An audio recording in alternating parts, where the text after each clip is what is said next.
My father threatened to cut my tuition if I didn't kneel at tea at my golden sister's wedding. They thought I was still their useless daughter. They had no clue I graduated top of my class, made six figures, and came back to turn their perfect day into a nightmare. When my phone lit up with my father's name for the fifth time that morning, I knew exactly what he wanted. No, how are you? No, I'm proud of you. Just a cold demand. You will attend your sister's wedding or forget about college. We're done paying. He thought I'd panic, that I'd crawl back like I always did. What he didn't know, I had already graduated from one of the top universities in the country with honors on a full scholarship. While they thought I was just wasting away at community college, I was secretly building a life they never imagined I could have without them. I had a six-figure job, my own apartment, and zero debt.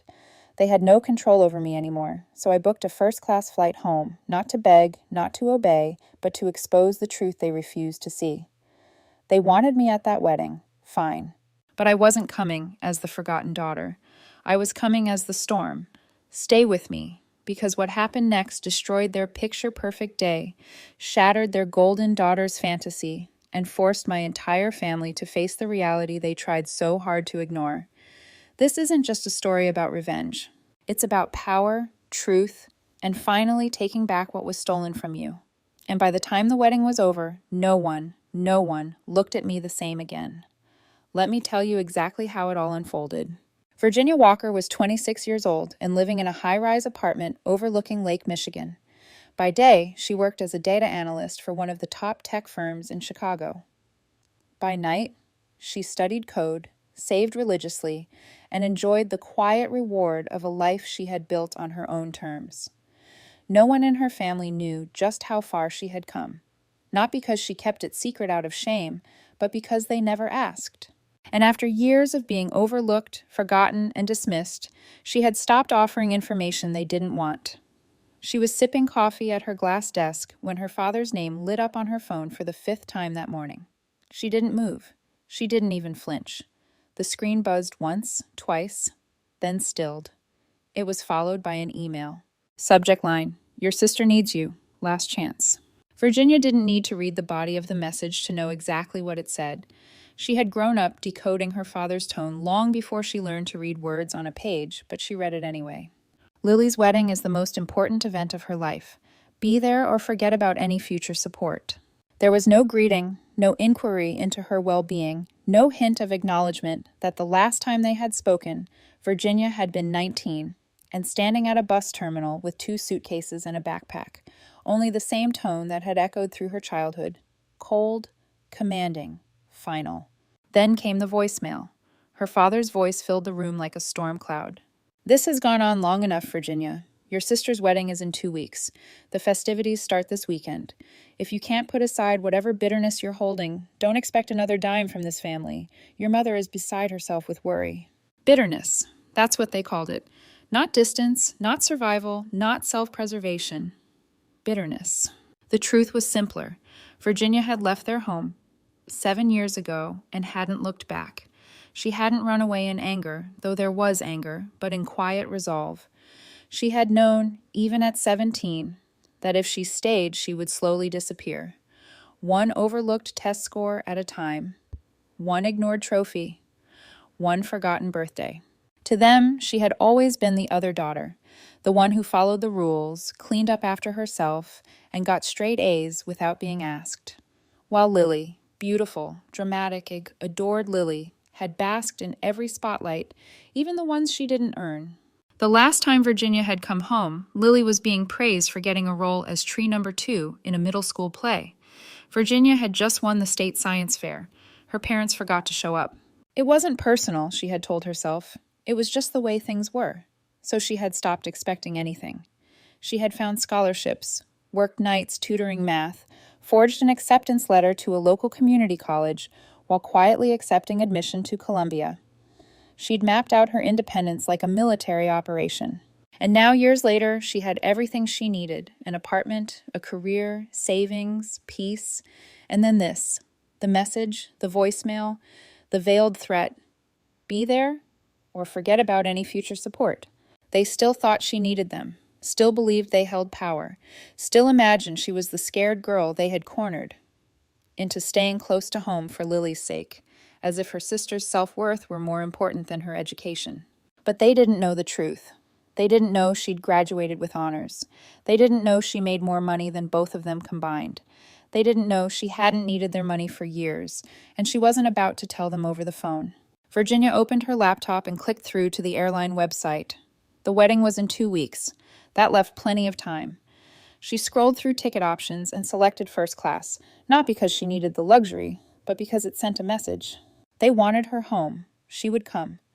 Not as the quiet daughter, not as the forgotten one, but as the woman they didn't see coming.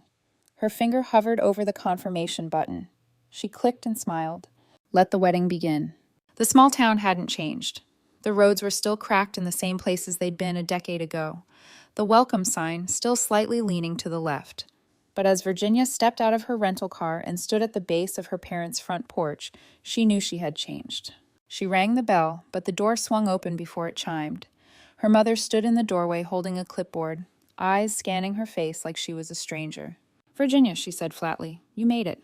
No hug, no smile, just a quick glance behind her, as if checking whether the neighbors had seen her arrive. Inside, the house smelled of vanilla candles and something chemical. Fresh paint, maybe. The living room was unrecognizable, buried under piles of tulle ribbon and white cardboard boxes labeled bridesmaid kits and programs to fold. "You can put your bag over there," her mother said, gesturing vaguely toward a corner. "We need help getting the welcome baskets done before 4. Virginia hadn't taken off her coat. "I just walked in the door," she replied. Her mother looked up then, just for a second. "Well, now you're here. Be useful." It felt like stepping back into a role she thought she'd outgrown. She'd come prepared for cold shoulders, but not for complete invisibility. Within 5 minutes, she was handed a hot glue gun and a stack of faux pearl trimmings, as if the last 7 years of her life had never happened. Her father appeared an hour later, reading glasses perched low, holding a seating chart in one hand and a paper plate in the other. "Good, you're settled," he said. "Lily wants to review the table arrangements after dinner, and we need someone to steam the reception linens." "No, how was your trip?" "No, it's good to see you, just orders." Virginia said nothing. She noted how easily they slipped back into treating her like a utility. She could have told them she'd booked a first-class ticket or that she'd left an urgent team meeting with her company's CFO to be here. But what would be the point? She made her way upstairs to the guest room, no longer hers, long since converted into extra storage, and changed into something plain, careful not to wrinkle her travel clothes. When she came back down, Lily had arrived. You could hear her before you saw her. "I specifically said cascading, not gathered." Lily's voice floated down the staircase, sharp and breathless. "If the florist can't follow simple instructions, maybe we should find another florist." Virginia watched as her sister descended in a flurry of chiffon and faux tan, phone still pressed to her ear. Lily spotted her, raised a single finger, the universal sign for wait, and continued berating someone on the other end of the call. When she finally hung up, she offered Virginia an air kiss near the cheek. "You made it," she said, as if surprised. "Thank God. The caterer's threatening to walk, and Mom can't figure out the seating chart. This wedding is going to kill me." She didn't ask how Virginia had been, didn't notice the tension in her shoulders or the fatigue in her eyes. In this house, Lily's stress eclipsed all else. "Virginia," their mother chimed in, appearing behind them, "you'll meet Evan at dinner. He's been such a help, brilliant with investments." "Virginia's good with numbers too, aren't you?" Lily added casually, already walking away. "Well, you'll see. He's amazing." Dinner was at 6. Evan arrived precisely on time, bearing an expensive bottle of red and wearing a pressed white shirt that looked made to measure. He was tall, with a polished smile and the kind of handshake meant to impress. "So this is the mysterious sister," he said, locking eyes with Virginia. She offered her hand. "Virginia." "Welcome," he added smoothly, with a slight bow of the head. "Lily talks about you all the time. She says you're the quiet one." Virginia smiled politely, but said nothing. She had met enough men like Evan to know when a performance was underway. Still, she listened. Evan spoke well, almost too well. He talked about crypto with a level of confidence that bordered on theatrical, threw around phrases like market velocity and token liquidity with ease, claimed to be part of a global network of investors with direct pipelines to platforms in Singapore and Zurich. Every few minutes, he'd glance toward Charles, who hung on his every word. He's already helping your dad look at some real estate restructuring, Margaret chimed in over the salad course. Just brilliant. Virginia asked a question, something technical about blockchain protocols. Evan answered, but it was a bit too vague, a little too rehearsed. She leaned back in her chair and watched him talk. Charming, confident, slick, too slick. Lily beamed the entire time. She laughed when Evan made a joke about people still using banks, leaned into his shoulder like a teenage girl with a crush, and recounted how he'd helped Daddy understand crypto in a single afternoon.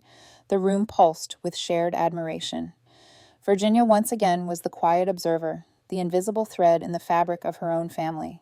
But this time, something had shifted. She was no longer a girl, desperate to be noticed. She was a woman, watching a puzzle she didn't yet fully understand, but she could already see the edges starting to come apart.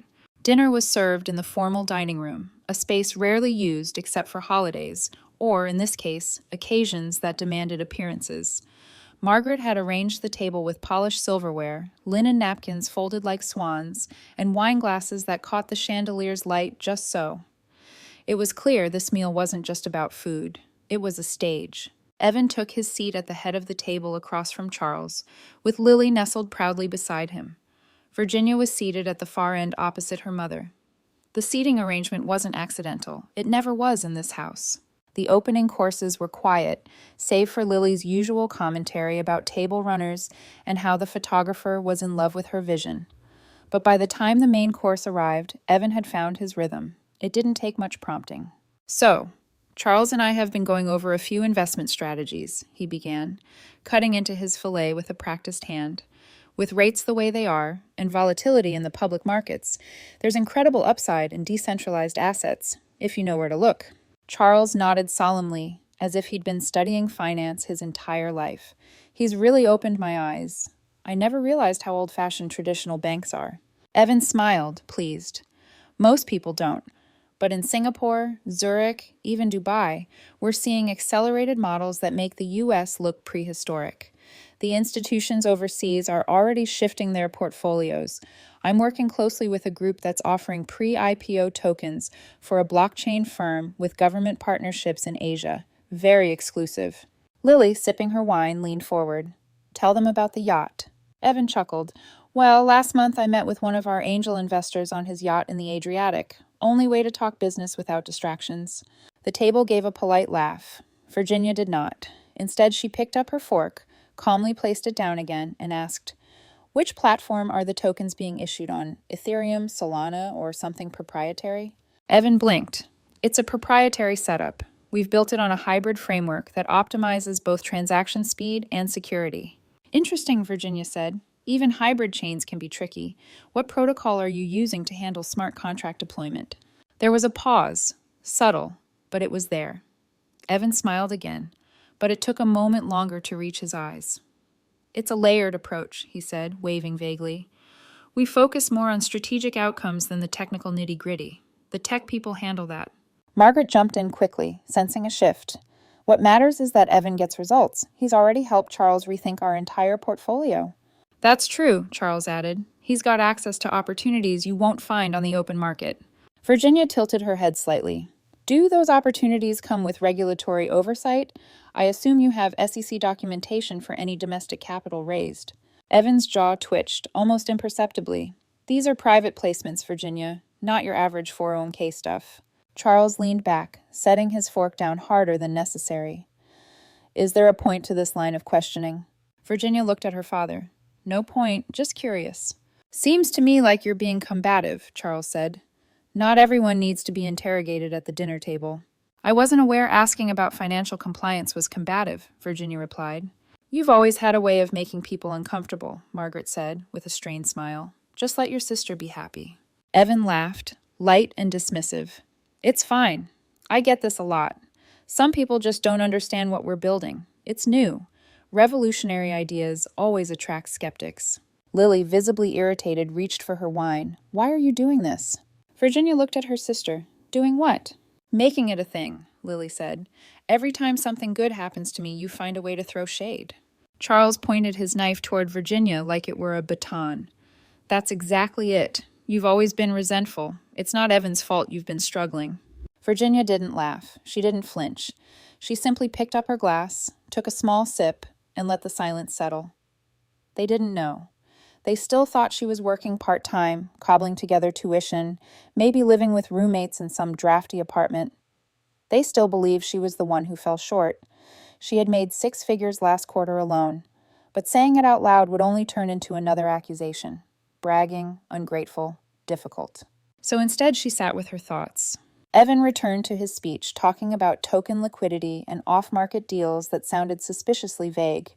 He mentioned more cities. Singapore again, a firm in Switzerland, a partner in the Caymans, all impressive, if only by virtue of sounding far away. But the pattern was forming.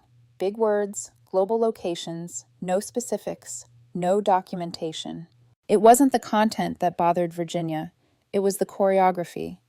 Evan knew how to impress people like her father. Confident tone, bold claims, exotic names. To someone like Charles, that was all it took to feel important, in control, ahead of the curve. Virginia looked around the table. They were mesmerized. Lily's eyes sparkled. Her mother smiled with pride. Her father nodded, like he'd just discovered a gold mine. Evan was winning the room, and he knew it. And yet, in all his polish and precision, something about him didn't add up. Not yet. Not clearly. But Virginia felt it, like the tension before a wire snaps, the quiet note behind the music that doesn't belong.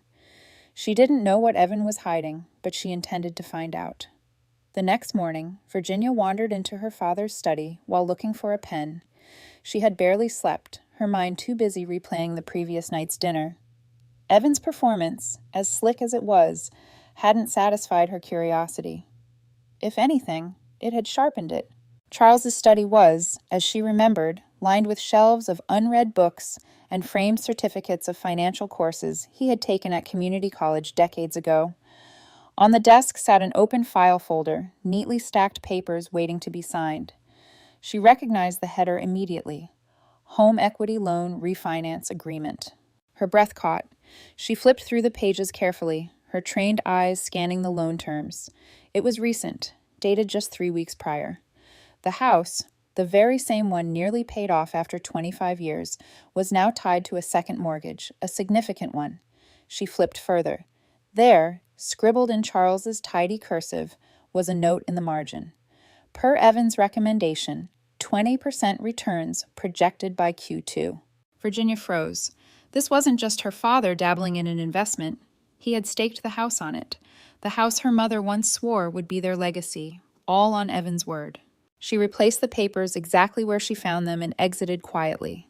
Downstairs, the wedding madness had resumed. Flower arrangements, catering calls, place card chaos. It was the perfect distraction. Later that afternoon, as she stepped into the backyard for air, she spotted Aunt Diane beside the rose bushes, pulling weeds with gloved hands.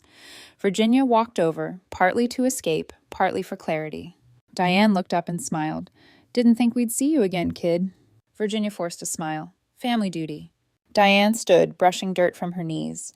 "Lily's wedding is a production." "You could say that," Virginia replied. Diane glanced toward the house, then leaned closer. "You believe in that fiancé of hers?" Virginia raised an eyebrow. "You don't?"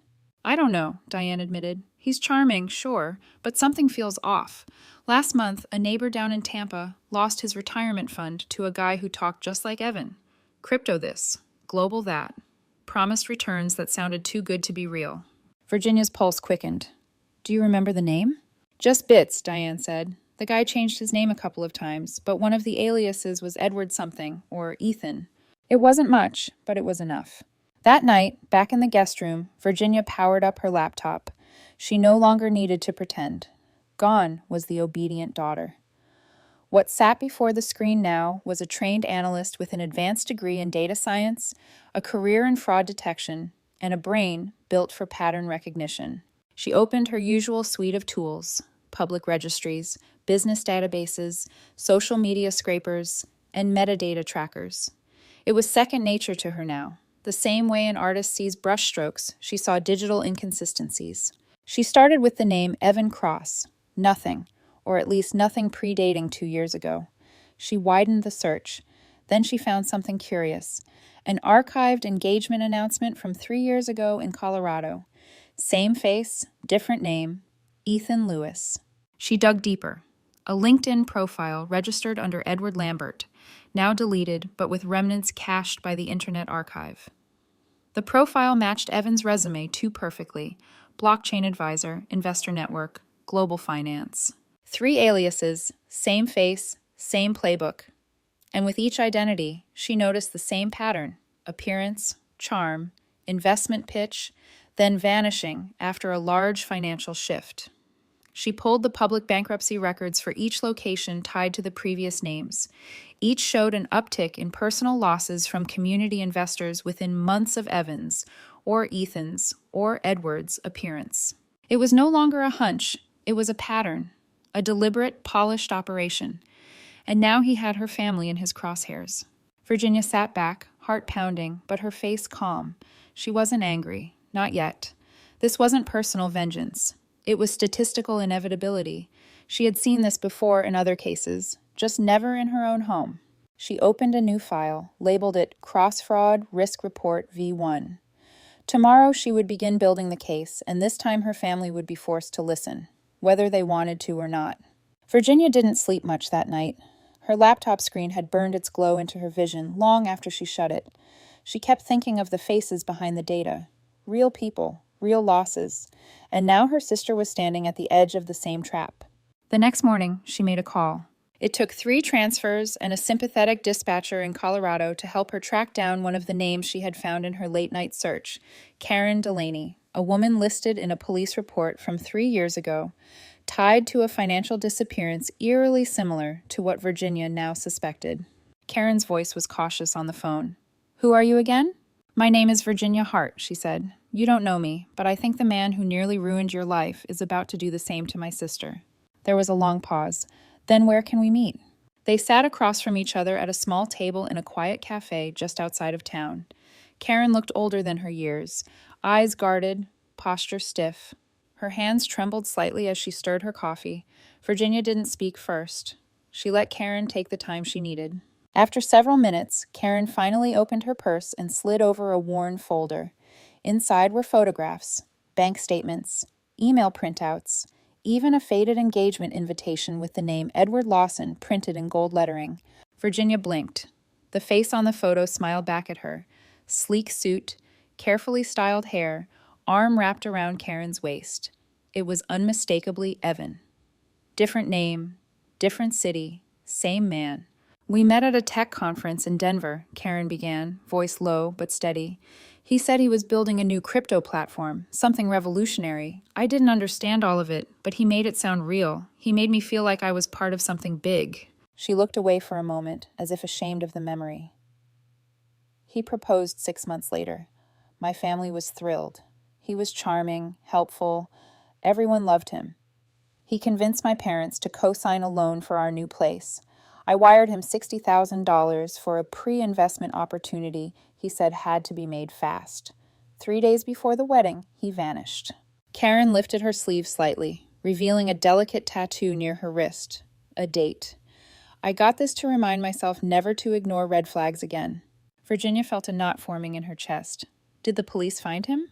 "They tried," Karen said bitterly, "but the money was routed through offshore accounts. No contract, no direct trail. It was ruled a civil matter. Just like that, he was gone, and I was left with debt, shame, and a mother who still asks what I did wrong." Virginia's hands tightened around her coffee cup. "I thought I was alone," Karen added quietly, "until you called." "You're not," Virginia replied. "He's using a new name now, Evan Cross. He's engaged to my sister Lily. The wedding is in 5 days." Karen inhaled sharply. 5 days. That's when he disappears." Virginia nodded. "He's already convinced my father to refinance the house. My mother's retirement fund is in. I need proof. Real proof." Karen reached into the folder again and pulled out a USB stick. "I saved everything, even after the police said it wasn't enough. Emails, voicemails, texts, and there are 2 more women I've spoken to over the years. Same pattern, different names." Virginia took the drive, her jaw set. "Thank you. This changes everything." Karen leaned forward, her voice more forceful now. "Your sister won't believe it until it's too late. I didn't, not when my best friend tried to warn me. Love makes you blind." "I don't need her to believe me yet," Virginia said. "I just need to be ready when everything starts to crack." As she stood to leave, Karen grabbed her wrist. You seem like the kind who keeps her promises, she said. So promise me something. Virginia looked her in the eye. Don't let him ruin another life. I won't, Virginia whispered. He picked the wrong sister this time. As she stepped out into the cool morning air, the weight of Karen's pain settled over Virginia's shoulders. But so did a growing fire. This wasn't just about saving Lily anymore. It was about justice for every woman who had been deceived, every parent who had been tricked, every future that had been stolen. And this time she had the skills, the tools, and now the proof. Evan's perfect game was about to be exposed, and Virginia Hart would be the one to do it. The living room felt colder than usual, despite the late afternoon sun casting a golden hue across the hardwood floors. Virginia stood by the coffee table, her laptop open, a stack of printed documents beside her. Her heartbeat echoed in her ears, but her voice remained steady. I need all of you to listen carefully, she said. Charles, her father, sat stiffly on the leather armchair, arms crossed. Margaret hovered near the fireplace, pretending to tidy a flower arrangement that didn't need fixing. Lily was curled up on the sofa, a silk robe draped around her, eyes rimmed with excitement and exhaustion from wedding planning. Evan, the charming fiancé, leaned casually against the wall, swirling a glass of wine, his confidence undisturbed. Virginia connected the laptop to the television and brought up a slideshow. The first photo appeared, Evan's face smiling, clean cut, but under the name Edward Lawson. The room shifted. Then the next, Ethan Lewis, same face, different background, next to another woman in an engagement photo. A bank statement followed, showing tens of thousands transferred before a wedding that never happened. Police reports, names of victims, timelines. Each file she displayed built the pattern tighter, more damning. Karen's voice, recorded from their meeting, played through the speakers. He left 3 days before the wedding, took everything. Virginia turned to face them. His name isn't Evan. He's used at least 3 aliases. He's done this before. Every single time, he wins trust, takes the money, and disappears. Evan chuckled softly, the sound like nails against a chalkboard. Are you serious? This is a smear campaign. You think I'm some con artist using fake names? That's absurd. He turned to Charles and Margaret, his voice warm, wounded. Sir, ma'am, I love Lily.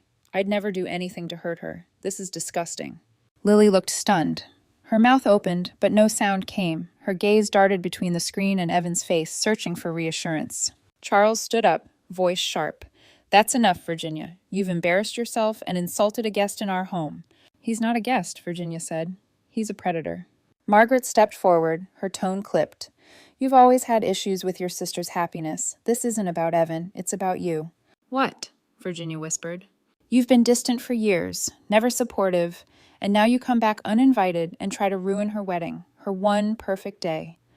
Margaret's voice rose, trembling. Lily finally spoke, tears brimming. You were never happy for me, Virginia. Never. Every time I achieved something, you made it about you. Why can't you just let me have this? Virginia took a step forward. Because he's lying to you. Lily shook her head violently. No, you're lying. Because you can't stand that for once someone picked me, not you. Virginia reeled. The words hit harder than she expected. She looked to her father, hoping for something. Doubt, consideration, anything. But instead, Charles glared at her with the cold authority of a man convinced. You're just jealous, Virginia. Admit it. You've always been jealous that Lily has what you never could. Charm, warmth, a family who actually wants her around. The silence that followed was deafening. I make 6 figures, Virginia whispered. I've built a life on my own, and none of you ever noticed. That's not the point, Margaret snapped. Family is about showing up, supporting one another, not digging up dirt and waving it around like some kind of victory. Virginia stared at them. Her mouth opened, but words failed her. She wasn't sure what hurt more, their refusal to see the truth or their eagerness to believe the worst of her. Evan, ever the actor, put an arm around Lily's shoulder. It's okay, babe. Let her have her moment. She clearly needs help. Margaret flinched at that word, but said nothing. Lily leaned into him. Virginia shut the laptop slowly. I warned you. As she turned to leave, Aunt Diane, who had been silently watching from the doorway, stepped further into the room. Her eyes didn't leave Charles's face. Virginia, Diane said quietly, can I speak to you for a moment? They stepped into the hallway. Diane's voice dropped to a whisper. I believe you. Virginia's eyes filled with tears, but she didn't let them fall. Diane continued, Charles, he's not telling the whole truth. The refinancing papers you found, he didn't mention them to Margaret. And when I asked him about them yesterday, he got flustered. He's hiding something. Virginia's spine straightened. What kind of something? I don't know, but he's too invested in Evan, and not just emotionally, financially. He's got more at stake than he's saying. Virginia nodded. Then I need to move faster. She walked out the front door, her heart pounding, not with grief this time, but with clarity. Her family had chosen comfort over truth again. But this time, the truth had teeth, and she wasn't done yet. The front door slammed shut behind Virginia with a force that echoed down the darkened street. The click of the lock that followed felt louder than anything Charles had ever said to her. She stood motionless on the porch, stunned, the warm evening air, unable to fight off the cold that had settled in her chest. It had happened so fast. Charles's face, red with fury, had twisted as he jabbed a finger toward the door. Get out! I don't care where you go, but you will not stay in this house another minute. Margaret had gasped, but said nothing. Lily buried her face in Evan's chest, shaking with tears, not over what had been revealed, but over the disruption Virginia had caused. Not one of them had asked if the documents were real. Not one had stopped to consider that she might be telling the truth. The choice had already been made. Now Virginia stood with her suitcase beside her, the porch light casting long shadows. She hadn't planned to reveal the truth this way, but she wasn't going to leave like some disgraced child slinking into the night. She turned around, stepped back to the doorway, and knocked once, hard. Charles flung open the door. What more could you possibly want? To say what should have been said years ago, Virginia replied, her voice calm but full of steel. Margaret appeared behind him, looking torn but silent. Lily refused to look at her. You think I came here out of jealousy? Virginia said, her gaze locking with her father's. You think I spent nights digging into Evan's past because I couldn't stand seeing Lily in a white dress? No, I came here because, unlike you, I pay attention to what matters. She opened her purse and pulled out her company ID badge, holding it up so they could see. I didn't go to community college. I went to Columbia, full scholarship, graduated top of my class in data analytics. She reached into her bag again and held up a letter with the company letterhead, her most recent promotion to senior data strategist. I've been working at one of the most respected tech firms in Chicago since I was 21. I pay my own rent, my own health insurance, and yes, my own student loans because you cut me off when I didn't follow the plan you set for me. Charles's mouth opened, but no sound came. I've been independent since I was 18, she continued, her voice unwavering. Everything I have, I earned. While you were too busy giving Lily applause for showing up, I was out there building a life you never bothered to ask about. She took a step forward. Charles instinctively stepped back. I didn't come here to destroy anything. I came here to protect what little is left. I tried. I tried to warn you before it was too late. You're still leaving, Charles growled, though with less conviction than before. I know, she said. She looked once more at her mother. Margaret's lips quivered, but she said nothing. Then at Lily, who still clung to Evan like he was her last chance at happiness. Evan's face remained unreadable, but his eyes were calculating, already preparing for the next move. Virginia drew in a breath. I'm not running away, Dad, she said softly but firmly. I'm walking away with the truth, and you'll remember that when everything falls apart. She turned and walked back down the steps, her heels striking the concrete like punctuation marks. Each step was a beat of finality. She didn't look back, not once. The night air felt different this time, sharper, cleaner. She pulled her coat tighter, not against the cold, but against the weight she'd finally shed. The invisible daughter was no longer invisible. Inside that house, they would continue spinning illusions for a little while longer. But truth, she knew, had a way of showing up loud, brutal, and undeniable. And when it did, they'd remember the moment she stood at that door, told them who she truly was, and left without asking for anything in return. 3 days before the wedding, Evan disappeared. At first, Margaret assumed he had gone to finalize a surprise for the reception. Charles brushed it off, claiming Evan had mentioned a business meeting. Even Lily tried to excuse it, saying he might be giving her space before the big day. But as the hours ticked by, unanswered calls piled up, and Evan's voicemail changed to an automated service, the illusion began to crack. By the next morning, his phone was off. His hotel suite, booked under a different name, was empty. The front desk confirmed he'd checked out before dawn and had left no forwarding address. Then came the banking alerts. Charles stared at the screen in disbelief. Every cent from their joint wedding account gone. Margaret opened her retirement portal, only to find her balance at zero. The mortgage account, refinanced just a few weeks prior, now showed a massive balance due with no sign of repayment. Lily stood frozen in the kitchen as Charles tore open envelope after envelope. Each one confirmed what Virginia had tried to warn them about. The trust account Charles had opened to grow wealth through Evan's investment connections, wiped. The credit cards, maxed. The backup savings fund, transferred to an untraceable account linked to an LLC in the Cayman Islands. Margaret collapsed onto the couch, a soft moan escaping her lips as the full scale of the betrayal settled in. Charles clenched his fists so tightly his knuckles turned white, his face pale with disbelief, not just at the theft, but at himself. He had welcomed Evan in, praised him, defended him, and now Evan was gone, just as Virginia said he would be. In the hours that followed, reality hit harder. The caterer pulled out after learning the deposit check had bounced. The florist arrived only to remove all arrangements after non-payment. Even the photographer canceled, citing unpaid invoices. Lily's gown, custom-made and already altered, hung limp in the hallway, untouched. And amid it all, Lily sat in silence. Her perfectly manicured fingers trembled around her phone, hovering for hours over Virginia's contact. By evening, she finally sent the message. "I was wrong. Please come home. I need you." No emojis, no punctuation, just a raw, desperate plea. Virginia sat by the window in her Chicago apartment, sipping black coffee. The skyline blinked peacefully in the distance. She had seen the news articles first. Then came Aunt Diane's update. Finally, Lily's message, stark and heavy. She reread the words again. "Please come home." The irony wasn't lost on her. Home had never been a place where she felt seen. And now, with their world in ashes, they called for her. A part of her wanted to ignore it, let them sit in the consequences of their choices, let them understand what it meant to discard someone who only ever tried to protect them. But another part, the part that still remembered Lily clinging to her during thunderstorms as children, or their shared giggles over secret chocolate bars hidden under the bed, couldn't quite walk away. Virginia set the mug down. Not out of pity, not out of forgiveness, but because power didn't always mean revenge. Sometimes it meant being the one person who didn't turn away, even when they had. She opened her suitcase and began to pack, not for a wedding, for the reckoning. The Walker house no longer felt like a home when Virginia returned.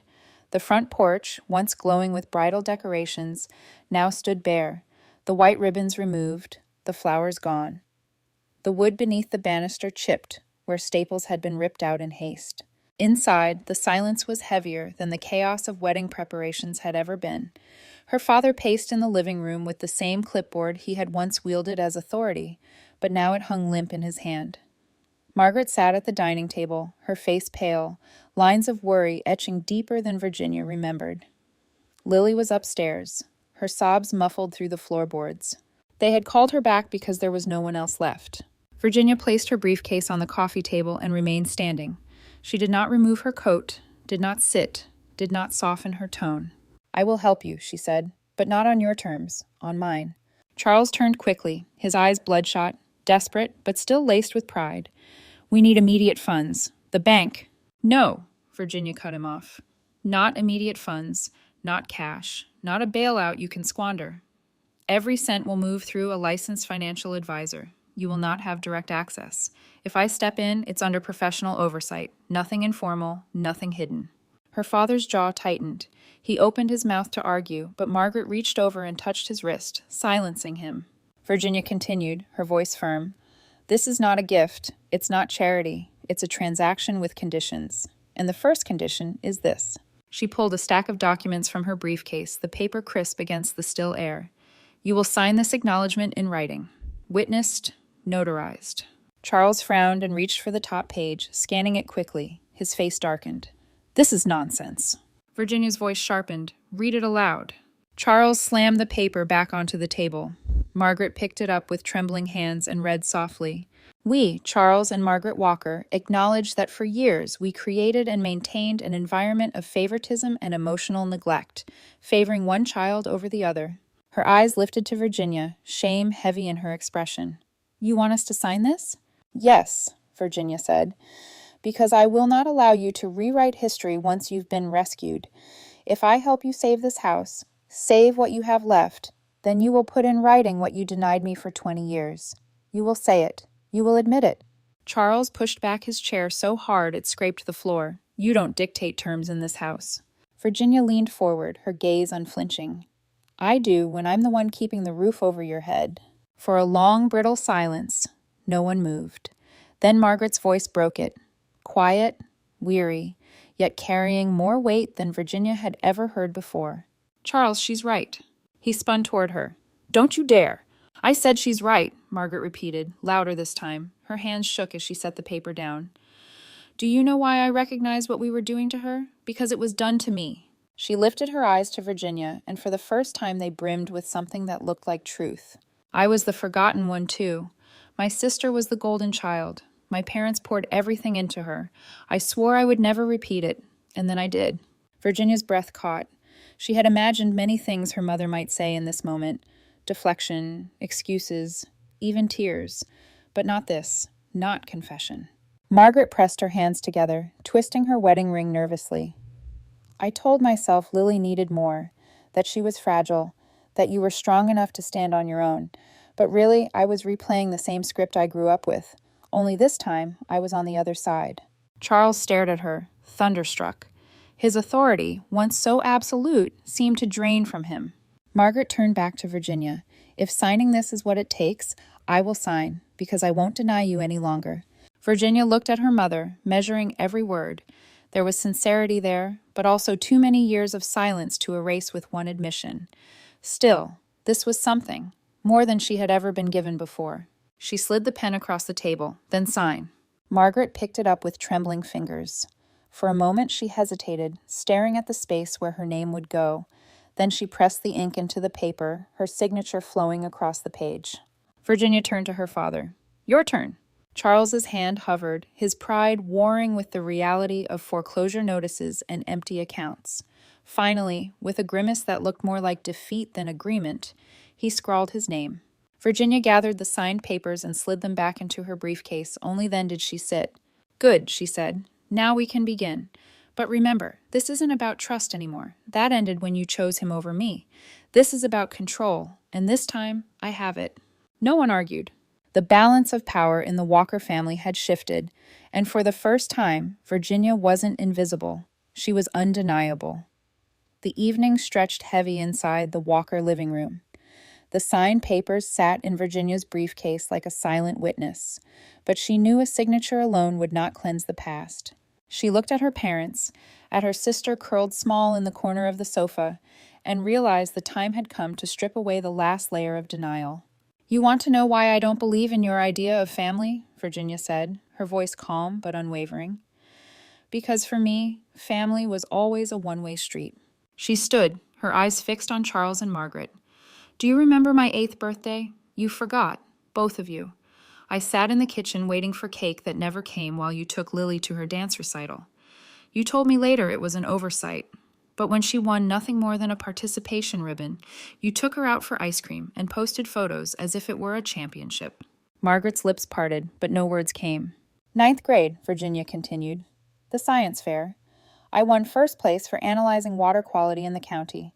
I stood there holding a ribbon while Principal Davis asked why my parents hadn't shown up. You were at Lily's soccer game. She scored 1 goal. You told that story for weeks. Her mother's hands gripped the edge of her chair, knuckles white. Charles avoided her eyes. High school graduation, Virginia said, her voice tightening. You left the ceremony early. Not because of traffic, not because of work. Because Lily had a date to prom, and you didn't want her to miss the hair appointment. I walked across that stage and looked up to find the seats where you should have been. Empty. The words landed like stones in water, rippling through the silence. No one moved. Virginia's voice softened, but the edge of pain remained. Every milestone that mattered to me, you erased. Every moment I thought you might notice, you chose her instead. And I let it happen. I told myself I didn't need your approval, but I did. I just stopped admitting it when it hurt too much to hope. She turned to Lily. Her sister's eyes were glassy, rimmed with mascara smudges. And you, Virginia said. You knew Evan wasn't right, didn't you? Lily flinched. For a moment, she looked like she might deny it, but something in Virginia's stare held her there, pinned. Finally, she whispered, I saw things. I knew something was off. What things? Virginia pressed. Lily swallowed hard. He was secretive about his phone. He changed his story sometimes about where he'd been. He promised money from investments that never showed up in our accounts. I thought maybe I was imagining it. No, Virginia said. You thought maybe I was right. And that was unbearable, because if I was right, then you weren't the chosen one anymore. So you ignored the truth. Tears spilled down Lily's cheeks. I wanted one thing, just one thing, where I finally had more than you. And if it meant pretending, if it meant looking away, I did. The confession hung in the air like smoke. No one reached to comfort her. No one spoke.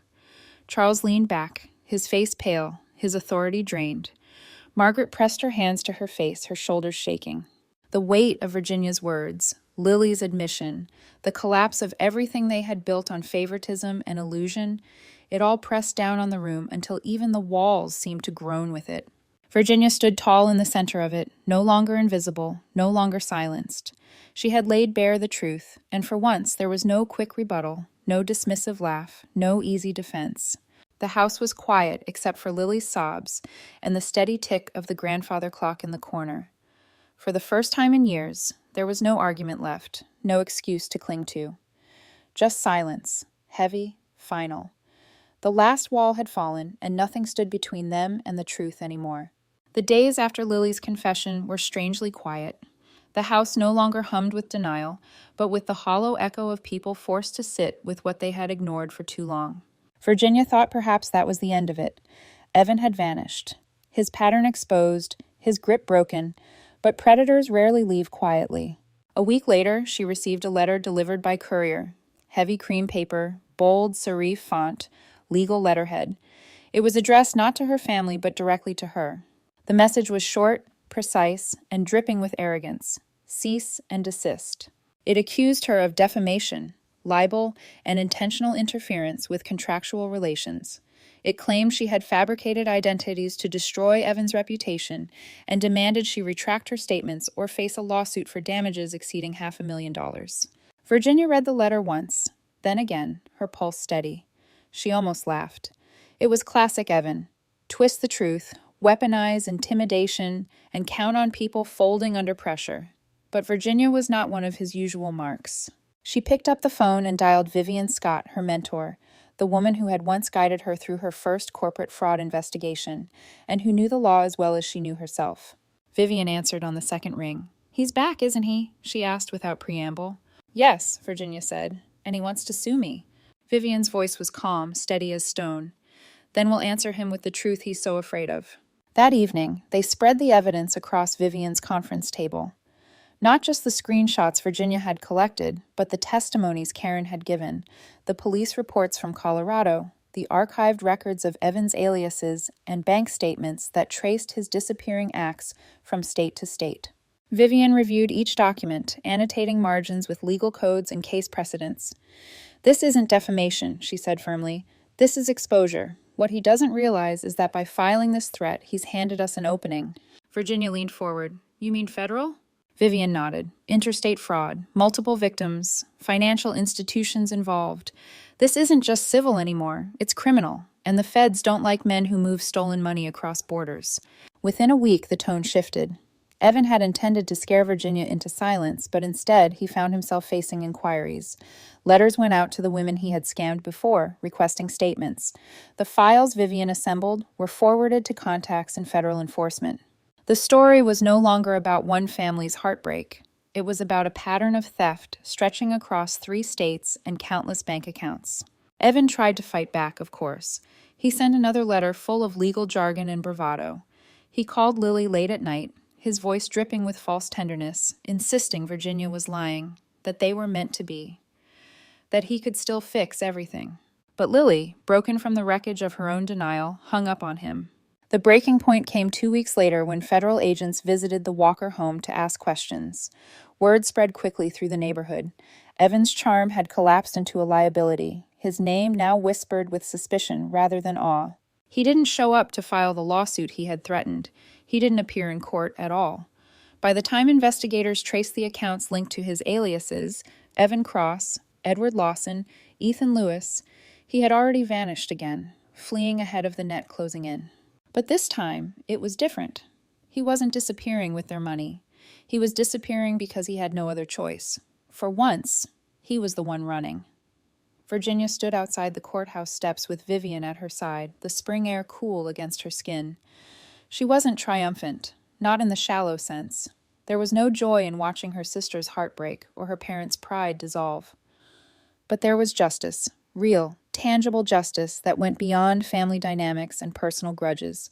Evan's game had been dragged into the light, and light had a way of burning through even the most carefully constructed illusions. Vivian placed a hand on her shoulder. "You did it," she said. Virginia shook her head. "We did it, all of us who refused to stay quiet." She thought of Karen, of the other women who had been too ashamed to speak, of Lily, who had ignored the truth until it crushed her, of herself, the invisible daughter who had finally forced everyone to see. Evan was gone, this time not as the victor, but as a fugitive. And Virginia knew deep down that was the true end of his story. The City Hall auditorium was filled with warm light and the hum of anticipation. Virginia stood at the edge of the stage, a plaque heavy in her hands, her name etched in bold lettering. Community Leadership Award. The applause that washed over her felt different than any recognition she had ever received. It was not forced or obligatory. It was genuine. A chorus of people who saw her for who she was, not for the role she had been forced to play in her family's drama. She smiled as the cameras flashed, but more than that, she felt steady, grounded in the life she had built on her own terms. In her acceptance speech, she spoke not of betrayal or revenge, but of visibility. She told the crowd about the countless children who had grown up overlooked, their achievements muted by louder voices, their dreams dismissed as inconvenient. "Worth," she said, "does not come from those who fail to see us. It grows from within. But sometimes all it takes is one person to say, 'I see you,' and a life changes forever." The audience rose to their feet, the sound of their clapping echoing in her chest like a promise kept. That night, at a smaller gathering with colleagues and friends, Virginia announced the launch of the Visibility Grant, a scholarship for academically gifted students whose accomplishments had gone unnoticed. It would pay for their tuition, housing, and books. It would ensure no one else had to build a secret life in the shadows just to survive. The words tasted right as she spoke them. Not just a plan, but a legacy. After the crowd thinned, Aunt Diane approached, her eyes shining with quiet pride. She waited until they were alone before speaking. "You know, Virginia," she said softly, "you weren't as alone as you thought." Virginia tilted her head, curious. Diane continued, "That first year at Columbia, the scholarship didn't cover everything. You must have wondered how you managed to scrape by. It was me. I sent the money, anonymous. I wanted you to have a chance I never had." For a moment, Virginia couldn't speak. Her throat tightened, her vision blurred. Diane placed a hand over hers. "I couldn't watch you be buried the way I once was. I saw myself in you, and I wanted to give you the start I never got." Virginia squeezed her aunt's hand, gratitude radiating from her chest. She thought of all the nights she had stayed up in her dorm room, calculating every dollar, believing she was utterly on her own. To know now that someone had quietly been in her corner, it changed the shape of her memories, softened the edges. "Thank you," she whispered, and Diane only smiled, as if she had been waiting years to hear it. Later, back at her home office, Virginia sat with her laptop open, drafting the first announcement for the scholarship fund. The glow of the screen lit her face as she worked, every keystroke a small act of defiance against the silence that had once smothered her. She paused when a new email notification appeared. The subject line read simply, "From Lily." Her chest tightened as she clicked it open. The message was short. "I know I don't deserve your forgiveness. I know I can't undo what I did. But I wanted you to know I had a daughter. She's healthy, she's beautiful, and I thought maybe you'd want to meet your niece. Do you?" Virginia leaned back, staring at the words. For years, her sister had been both rival and wound. Now here was a bridge extended, fragile and trembling. She didn't know if she would cross it, but she knew the choice at last was hers. She rose and moved to the window. Outside, the city stretched in a sprawl of lights, vast and alive. Her reflection looked back at her, not the invisible daughter, not the neglected child, but a woman who had reclaimed her own worth. The glass was cool against her fingertips as she whispered to herself, steady and certain, "I chose freedom, and I do not regret it."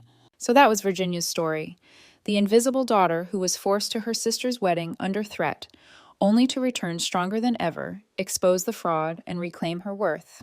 She walked away with the truth while her family was left to face the consequences of ignoring her all those years. Some might say she was too cold. Others might say she finally gave them exactly what they deserved. But in the end, Virginia chose freedom, and she chose it on her own terms. Now, I want to hear from you. If you were in Virginia's shoes, would you have done the same? Would you walk away and let them learn the hard way, or would you stay to repair what was broken? Thanks for watching. Take care. Good luck.